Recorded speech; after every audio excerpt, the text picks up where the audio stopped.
So you may have heard me talk about walking with lions in the past and some of the lessons I've learned from that. I was lucky enough to be associated with a great leadership camp and program in Zimbabwe, Africa.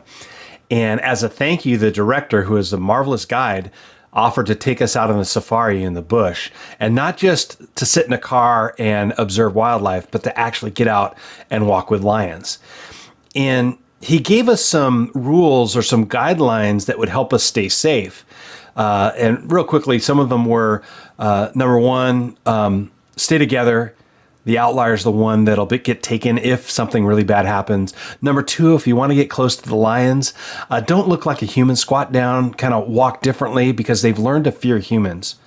Number three, when you see a lion, know that there's going to be more there. It's not the lion that you see that's dangerous. It's the ones you don't see.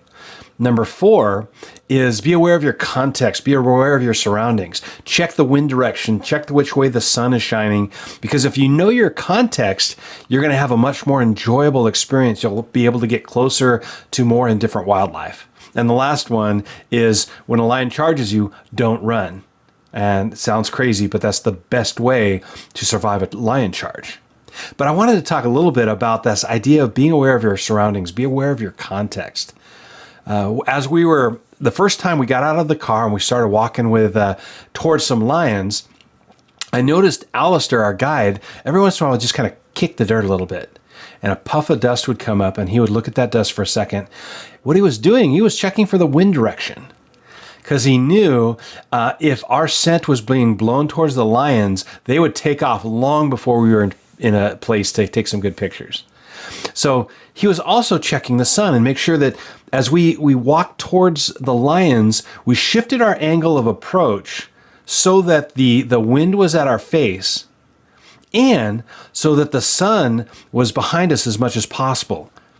So he was so aware of our goal, which was to go and get a really great picture of some lions. And the second was, if we want to have that great experience, be aware of your context. If you want to get that great picture, be aware of your surroundings, of your environment, of what's going on, and make adjustments accordingly. In emotional intelligence, we talk about the social awareness. We often, one of the competencies in social awareness, we would call situational awareness, or the awareness of your context and culture. As a leader, the more aware you are of the situation you find yourself in, the more effective and efficient you'll be able to select your behaviors. If you know what's going on around you, you'll be able to change the way that you approach it so that you could best step into the context and situation appropriately, in a way that people can hear you, in a way that you can hear them. So just like Alistair was kicking the dirt to make puffs of smoke to figure out which way the wind was blowing, before you start to take action, kick the dirt a little bit. Check which way is the wind blowing? What is the context here? What's really happening? What is the different culture you might be stepping into? Because, the way that you approach a group of coworkers might be different than when you go to dinner with a group of the board of directors. Just being aware. It's not changing your character. It's just being aware of who you are and how you step into the different contexts.